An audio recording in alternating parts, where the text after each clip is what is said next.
The narrative of the last days of the Flatters mission, published in another column according to the text of the Paris Figaro, contains in its terribly dry detail suggestion of horror almost unprecedented.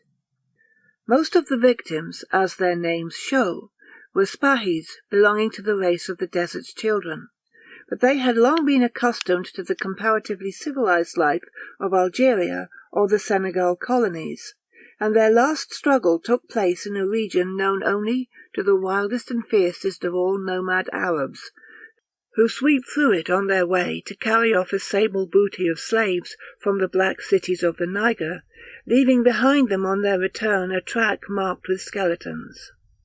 In these latitudes time has stood still for uncounted thousands of years. Naught has been changed since the primeval sea dried up. It is all a dead and ruined world, like the moon. Occasionally a caravan passes, with traders armed to the teeth, prepared to fight every yard of the way against a Tuareg. To be robbed in the desert is death, for without camels travelling is impossible. Vast distances separate the green islands in this yellow ocean of sand, where the mouths of the wells are still guarded against the drift with great stones, as in the days when Jacob served 7 years for Rachel. Between these halting places the sand is burning enough to blister the skin of the feet. The thermometer registers an incredible temperature. The last portion of the features exposed is scorched as by fire, and travelling is possible only with veiled face. Then there are sandstorms, sand pillars reaching from earth to sky, with the wrecks of camel skeletons bleaching to the whiteness of chalk. In this ghastly desolation, the last fragment of the exploring mission finds itself reduced to such misery that even with the certainty of water a few miles off, the men cannot summon strength to advance. There is only one camel. It is their ship, their engine, their forlorn hope. The riches of 1,000 kingdoms would be as nothing in their eyes at such a juncture in exchange for 1 day, 1 hour of that camel's life. There is a single native French officer alive, the quartermaster. He is trusted by the Muslim Spahis to go forward with the camel to the well, procure water, and send back the animal with a supply of well-filled skins. But within a few hundred yards of the well, his strength fails him. The Arab soldier accompanying him volunteers to obtain water, but rewards himself for his pains by stealing the camel. The frightful despair of the survivors may be imagined. Without their camel, to carry water with them is impossible. For days subsequently that little band of human skeletons struggle vainly to leave the well, compelled by infernal thirst and heat to return after having marched a few miles under the sun. Lizards and sand insects are eaten alive. Reason weakens and loses its grasp upon the reins of passion. An Arab sent out for assistance is shot and eaten by his comrades. 2 more are subsequently murdered. The survivors devour the bodies, and a new phase of horror commences. Those who had marched on in advance return upon hearing the shots. They partake of the repast. They even kill another of the weaker ones, and eat his flesh.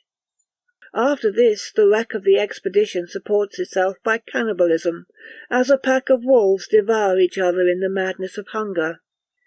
There is little flesh on those starving bodies. The bones are crushed and devoured. Discipline is of course forgotten.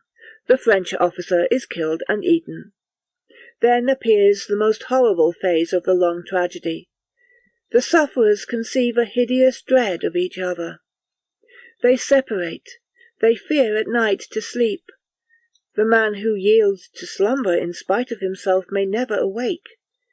Carrying with them a provision of human flesh, they continue to struggle backward and forward between 2 oases, dreading each other more than death, fearing the sunset, the flesh-coloured sunset of the desert, fearing the tepidness of night tempting the weary to close their eyes, fearing the furnace glow of dawn heralding another day of horrors.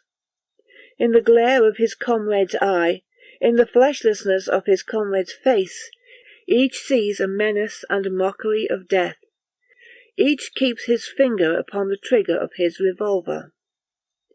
Only when nearly one half of the survivors have been devoured by the rest does the remnant of the expedition succeed in reaching a nomad camp, whose friendly shake affords them true Arab hospitality.